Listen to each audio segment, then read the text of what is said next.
एक भी बच्चा बीजेपी का आ गया होता तो हमारे दिल में तसल्ली होती कि चलो और सर सबसे बड़ी मांग हमारी ये है, आए दिन हमको धमकी मिल रहा है, आए दिन उनके भाई को हमारे भीम आर्मी के अध्यक्ष प्रिंस आज़ाद जी आए और सपा के अध्यक्ष आए थे, बड़गंज के अध्यक्ष आए थे, सपा के बीएसपी के अध्यक्ष आए हुए थे सर। ये लोग तो आए हुए थे और कांग्रेस के भी लोग आए हुए थे। जिनकी गवर्नमेंट है, जो गवर्नमेंट में बैठे हैं, जिनकी दायित्व बनता है कार्यकर्ता, ना ही वरिष्ठ नेता, ना ही सांसद, कोई भी जो है हाल पता लेने हमारे दरवाजे पर नहीं। नमस्कार, अभी हमारी उपस्थिति गोला थाना क्षेत्र अंतर्गत आने वाले खिरकिटा दुबे में है। आप लोगों ने देखा था यहाँ पर एक 7 तारीख शाम को घटना हुई, जिसकी जो है पुष्टि सुबह जो है 8 तारीख को होती है। और इस घटना के बाद से तमाम प्रशासन और तमाम जो लोग हैं कहीं न कहीं पूरी तरह से आहत भी होते हैं इस घटना को लेकर के, और तमाम जो प्रक्रियाएं होती हैं वो शुरू हो जाती हैं। अब तक जो है कहाँ तक कानूनी जो कार्रवाई है वो कहाँ तक पहुँची है, अब तक जो है न्याय कहाँ तक मिल चुका है। क्या नाम हुआ आपका? अजय कुमार। अजय कुमार, आप क्या लगते थे उनके सत्यम पे? बड़ा भाई हूँ। अच्छा जी। अब तक जो है आप लोगों की जो ये लड़ाई थी, जो मांगे थी न्याय की, ये अब तक कहाँ तक पहुँच चुकी है? सर देखिए, हमारी मांग जो थी अभी तो ज़्यादा मतलब एक परसेंटेज के हिसाब से देखा जाए तो 20% भी जो हमारे इस केस में काम नहीं हुआ है।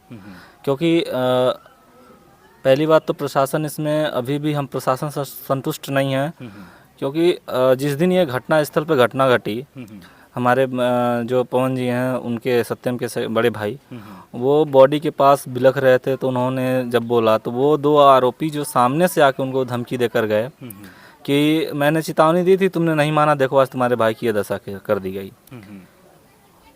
चूँकि मानते हैं कि प्रशासन उस नहीं आई हुई थी, लेकिन जब प्रशासन उसके मुश्किल से 10 या 15 मिनट बाद प्रशासन आ गई, और उसके बाद प्रशासन को हमने जो है, हम ही ने नहीं, कई लोगों ने चिल्ला न्यूज़ इंटरव्यू में, आप लोग पत्रकार लोग आए थे, उसमें बोला भी गया कि सामने से देखिए सर, ये बृजमोहन शर्मा ने जो है धमकी देकर इस तरह से गए हैं। तो प्रशासन का वहाँ दायित्व बनता है कि तत्काल प्रभाव से उसको अरेस्ट करें, क्योंकि वो बॉडी के सामने यार कोई धमकी देके जा रहा है तो ये बड़ी बात है, इस अपराध में हत्या का मामला है, तो ये छोटी बात नहीं है, तो उसमें वो संज्ञान में लेना चाहिए। पर प्रशासन वहाँ पहले ही नाकामी दिखा चुकी कि उसको अरेस्ट नहीं किया गया। जबकि अब बात जब खुल के आई है तो ये सारे सबूत जो है उसके खिलाफ है, और सब ये प्रूफ हो चुका है कि बृजमोहन शर्मा, मोनू शर्मा और ये अमरदीप शर्मा और जोगिंदर शर्मा ही ने हमारे भाई को मुख्य दोषी के तौर पर इन्होंने ही कत्ल किया है। तो एक दोषी को तो पुलिस वालों ने वहीं सामने ही छोड़ दिया, वो धमकी देकर गया और वो गिरफ्तार नहीं किया। आज वही दोषी फरार है, और हमें डेली आश्वासन यही मिलता है कि ये काम चल रहा है, प्रोग्रेस में है, लिंक जोड़ रहे हैं। तो सर आप कब तक लिंक जोड़ेंगे? जब वो यहाँ से किसी अन्य जगह, ऐसे जगह चले जाएंगे जहाँ हमारी प्रशासन नहीं पहुँच पाएगी, ऐसे जगह आप लिंक जोड़ेंगे? कब तक आप लिंक जोड़ेंगे? और दूसरी बात सर, कहते हैं ना कि मतलब हमारे देश की ये दुर्भाग्य है कि हम दलित जात से बिलोंग कर रहे हैं, और दुर्भाग्य क्या है कि हम यहाँ के तो मूल निवासी रहे हैं, लेकिन हमारा ही कहते हैं ना, घर का जो है खस्सी साग बराबर, वही हमारी दशा है। हम मूल निवासी होते हुए भी यहाँ के जैसे लगता है कि हम पराए हैं, हमारे साथ ऐसा ही बर्ताव किया जाता है। आए दिन हमारे लोगों को मारना, पीटना, लड़कियों के साथ बलात्कार करना, हमारे लड़कों का कत्ल कर देना, ये जनरल लोगों के लिए ये आम बात हो गई है सर। और उस पर भी गवर्नमेंट उन्हीं लोग की बैठी है, तो गवर्नमेंट भी जो है इस पर कोई प्रभाव नहीं पड़ रहा है, गवर्नमेंट का भी, ना ही प्रशासन में जहाँ तक हैं उच्च स्तर तक अधिकारी उन्हीं के बैठे हुए हैं सर। तो हम इसलिए हमारा ना कोई सुनवाई है। अच्छा, अभी तक जो है यहाँ पर कितने नेतागण आए, चूँकि समाज के बड़े शुभचिंतक बनते हैं, कितने नेतागण अब तक आ चुके हैं आपके? सर देखिए, नेतागण आने के लिए तो हमारे भीम आर्मी के अध्यक्ष प्रिंस आज़ाद जी आए, और सपा के अध्यक्ष आए थे, बड़गंज के अध्यक्ष आए थे, सपा के बीएसपी के अध्यक्ष आए हुए थे सर। ये लोग तो आए हुए थे, और कांग्रेस के भी लोग आए हुए थे। बशर्ते जिनकी गवर्नमेंट है, जो गवर्नमेंट में बैठे हैं, जिनकी दायित्व बनता है सर, मौके पर वो उनके ना पार्टी का कोई कार्यकर्ता, ना ही वरिष्ठ नेता, ना ही सांसद, कोई भी जो है हाल पता लेने हमारे दरवाजे पर नहीं आया। बड़ा सवाल आपने कर दिया है कि जो सत्ता में बैठे हुए लोग हैं वह लोग मौके पर नहीं आए हैं। एक दलित का जो है हत्या हुआ है, तो इससे ये क्या साबित हो रहा है? बड़ा सवाल जो है, आप लोग सोचिए क्या साबित हो रहा है इससे?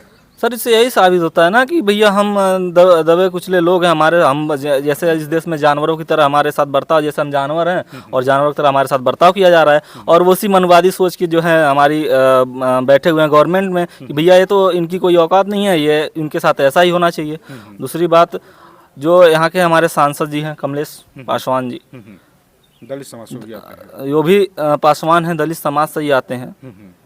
चाहे पार्टी आपकी जो भी हो, लेकिन आप सत्ता में हैं और इस समाज से हैं, तो आपका दायित्व तो बनता है कि यहाँ पर आकर थोड़ा। अच्छा, आप लोगों को इस चीज़ से अवगत करवाया कि नहीं अभी तक किसी ने? सर अवगत तो हमने किसी पार्टी को भी नहीं कराया है। हमने किसी पार्टी को ढिंढोरा थोड़ी पीटा है कि आप आ जाओ मेरे घर, यहाँ हत्या हुआ है। हमने किसी पार्टी को नहीं बोला है। ये सोशल मीडिया पर है, फेसबुक पे है, इंस्टा पे है, और आप रिपोर्टर लोग आए थे, न्यूज़ में है, तो क्या ये न्यूज़ उन लोग तक नहीं पहुँचती है? या वो लोग मोबाइल सोशल मीडिया का यूज नहीं करते हैं? तो जाहिर सी बात है सर, हमने किसी को इनविटेशन तो दिया नहीं। जैसे सारी पार्टियां आई हैं उसी तरह से इनको भी तो, इनका तो दायित्व तो बनता है। और रही बात, इनको तो हर चीज़ पता है सर, इनका गवर्नमेंट है, ऑफिसर इनके हैं, सब कुछ है, तो इनको तो सबसे पहले पता हो कि यहाँ पर ये हमारे जो है क्षेत्र में ये घटना हुआ है। जो पार्टी में नहीं है उनको तो थोड़ा देरी हो सकती है, लेकिन जो सर सरकार है जिनकी, जो सत्ता में बैठे हुए हैं, वो उनकी देरी तो सर ये नहीं समझ में आ रही है। तो ये साफ है ना कि सर फिर हमारा कोई क्या सिर्फ मतलब वोट बैंक के लिए ही दलित समाज जो है आगे हैं क्या? जी सर, इस बीजेपी माइंडेड लोगों का जो है यही है, जो दलित समाज के, माइनॉरिटी समाज के जो लोग हैं, सिर्फ वोट बैंक के लिए ही काम आते हैं। जब इलेक्शन आता है तो हमारे दरवाजे पे आते हैं, वोट लेते हैं। वोट लेने के बाद चाहे हम मरें जिएं, हमारे साथ जानवरों जैसा सलूक हो, हमारे साथ कुछ भी हो, उससे उनको कोई लेना देना नहीं होता सर। सवाल ये है कि इस क्षेत्र के सांसद विधायक जो हैं बीजेपी से हैं, वो भी दलित समाज से हैं। दलित समाज में इतनी बड़ी जो है जघन्य अपराध हुआ है, चाकुओं से जो है घोप घोप करके एक जो है युवा को मार दिया जाता है, जो आर्मी की तैयारी करता था इस देश के लिए, कहीं न कहीं एक सुरक्षा बनने वाला था। इस तरह से उसके साथ जघन्य अपराध होते हैं, लेकिन अभी तक उनके कान जो है खबर नहीं पहुंचती है। बहुत ही शर्म की बात ये भी हो सकती है। हमारे जो ये मुख्यमंत्री सीएम साहब हैं, उनके तक ये बात नहीं पहुंची है क्या? क्योंकि कहते हैं कि उनका गढ़ है गोरखपुर, वो यहाँ से रहने वाले हैं, तो यहाँ गोरखपुर की तो उनको पल पल की खबर होनी चाहिए सर। और अगर यही स्वर्ण समाज का होता या किसी ऐसे समुदाय का होता, तो ये बात अब तक उन तक पहुँच चुकी होती, उनका बाकायदा ट्वीट भी आ चुका होता, उन पे जो है उनकी संवेदनशीलता भी आ चुकी होती। लेकिन इस मामले में ना सीएम की कोई प्रतिक्रिया आई है, ना माननीय हमारे सांसद जी का कोई प्रक्रिया आया है, ना विधायक जी का कोई प्रक्रिया है किसी का। इस घटना से मतलब बीजेपी के गवर्नमेंट से जितने भी लोग हैं, इस घटना से दूर दूर तक जो हैं कोई मतलब नहीं है। बहुत बड़ा सवाल है बीजेपी के लिए भी भाई। यदि इस तरह से किसी पार्टी के जो है कार्यकर्ता की यदि हत्या हो जाती है, तो वहाँ पर तमाम लोग जो है पहुँच जाते हैं कैंडल मार्च करने के लिए, लेकिन एक दलित के साथ हो रहा है, तो क्या इस देश का जो दलित है वह देशद्रोही है कि आप नहीं मौके पहुंच रहे हैं? आपकी सत्ता है, आपके लोग अपने हैं। बड़ा सवाल ये है, कहीं न कहीं ये जो है कर रहे हैं। साथ में पीड़ित जो हैं सत्यम, उनके पिताश्री हैं, क्या कुछ कहना चाहेंगे चाचा? अब तक जो है न्याय आप लोगों को कितना जो है मिल चुका है? देखिए, वही जो बोले हैं 20% तक, वो भी क्या पता किस दबाव में दे रहे हैं, किस दबाव में नहीं दे रहे हैं, कि जनता बौखला जाएगी, इसके लिए 20% मिल चुका है। बाकी 80% ऐसे कैसे पड़ा हुआ है। पूछने पर ये लोग बोलते हैं मैं कर रहा हूँ, लेकिन कुछ आगे कार्रवाई नहीं हो रही है। बस यही कहना है। और जहाँ तक इन्होंने जवाब किया है बीजेपी का, एक भी बच्चा बीजेपी का आ गया होता तो हमारे दिल में तसल्ली होती कि चलो हमारी बीजेपी साबित हो गया होता कि भाई बीजेपी दलित के साथ है। इससे तो साबित एकदम हो जा रहा है कि बीजेपी दलित के साथ नहीं है। ये थोड़ा कड़वी बात है। हो सकता है हमारे ऊपर FIR हो तो कोई दिक्कत नहीं है, हम उस चीज़ को भी सह लेंगे। बिल्कुल बिल्कुल, आपने जो पूछा ना, अगर बीजेपी थोड़ा भी सहयोग की होती, अच्छा हमारा दरबार झूठ में आकर पूछी होती क्या हुआ क्या नहीं हुआ, तो भी थोड़ा तसल्ली होता कि हमारी सरकार ठीक है। नहीं, सरकार पर भरोसा ही नहीं रहा। और उसी सरकार का सब कर्मचारी हैं, वो अपनी मनमानी करेंगी। हो सकता है बीजेपी सरकार उसको दबाना चाह रही हो, और जहाँ तक उम्मीद है यही हो रहा है। बीजेपी का दबाव, किसका कुछ न्याय ना हो, इसको न्याय ना मिले। आपसे एक सवाल है हाँ बताइए। सर, एक सवाल ये आपसे है कि ये सवाल हमारा जो भी दर्शक देखेंगे या हो सकता है उसमें बहुत सारे एडवोकेट लोग भी देखें, वकील साहब लोग भी देखें, तो मैं उनसे एक ही सवाल करना चाहूँगा सर, क्या कि अगर कोई अधिवक्ता है तो क्या अगर वो ऐसा अपराध करता है तो क्या उसके बचाव के लिए सभी लोग को खड़ा होना चाहिए? नहीं, आपराधिक साथ तो नहीं खड़ा होना चाहिए। तो सर उसमें एक व्यक्ति जो अजय कुमार शर्मा इस पूरे अपराध का षड्यंत्र करता है, जिसने वो पेशे से as a Gorakhpur criminal lawyer Gorakhpur में वो वकील हैं, तो सर क्या उनके खिलाफ मतलब उनकी वकालतनामा वापस रद्द नहीं करनी चाहिए, उनका लाइसेंस रद्द करना चाहिए? तो इस पे थोड़ा सा आप इस पे प्रकाश डालिएगा सर, और बाकी लोग की प्रतिक्रिया थोड़ा सा आए, थोड़ा हमारा मनोबल बार एसोसिएशन से हमारा यही अपील है कि सर अगर आप में थोड़ा भी इंसानियत है, अगर आप हमारा दर्द समझ रहे हैं तो पहले तो उनकी वकालत रद्द कर दी जाए, उन्हें इस किसी भी प्रकार से इस केस में उनको इन्वॉल्वमेंट ना किया जाए, एक अपराधी के तरह ही उनको देखा जाए कि वो अपराधी हैं तो अपराधी हैं, और इस अपराध का जो सज़ा उनको वो सज़ा मिलनी चाहिए। चलिए आगे जो है किस तरह से आप लोग जो है अपनी मांग किस तरह से है थोड़ा दर्शक को बताइए, चूँकि कई सारे दर्शक जो है हो सकता है इसमें नए जुड़े हों, किस तरह से जो है आप लोगों की मांग है?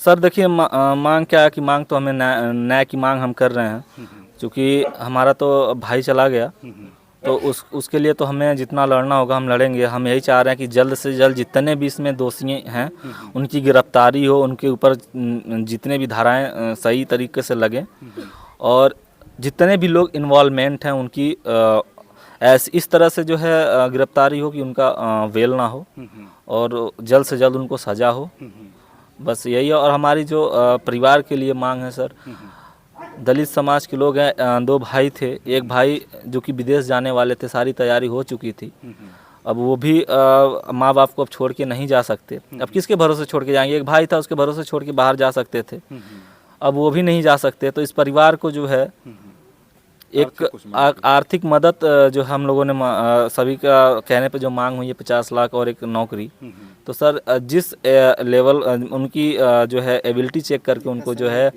उनको नौकरी दी जाए, उनके परिवार को यथा जो भी है संभव जो 50 लाख का हमने मांग किया है वो मांग पूरी की जाए। और सर सबसे बड़ी मांग हमारी ये है, आए दिन हमको धमकी मिल रहा है, आए दिन उनके भाई को धमकी मिल रहा है, आपको भी धमकी मिल रहा है सर कहीं ना कहीं हम साथ में फेस टू फेस हैं, तो जाहिर सी बात है वो पेशेवर मुजरिम है, ऐसा नहीं है कि वो फर्स्ट टाइम किए हैं, और इस तरह से निर्मम हत्या ऐसे ही लोग कर सकते हैं जो पेशे से ये पेशेवर कातिल हों, तो जाहिर सी बात है सर उनका लिंक बड़ा है, हम फेस पे हैं, हम उनका साथ दे रहे हैं, कहीं ना कहीं हमको भी टारगेट बनाया जा रहा होगा। तो हमारे कहने का मतलब यही है कि सर जो इस केस में जो हमारे परिवार के साथ खड़े हैं, मैं हुआ, मेरे भाई हुए, मेरे दोस्त लोग हुए, जो भी हमारे साथ खड़े हैं उनकी सुरक्षा जो है हमको प्रशासन हमको सुरक्षा दे, हमारी सुरक्षा का जो है वो जिम्मा उठाए, दायित्व उठाए, और हमको जल्द से जल्द न्याय दिलाए, कार्रवाई इसमें जल्दी करे, और जो हमने प्रशासन से और भी मांग रखी हैं तो वो हमारी मांग जो है पूरी कराएं।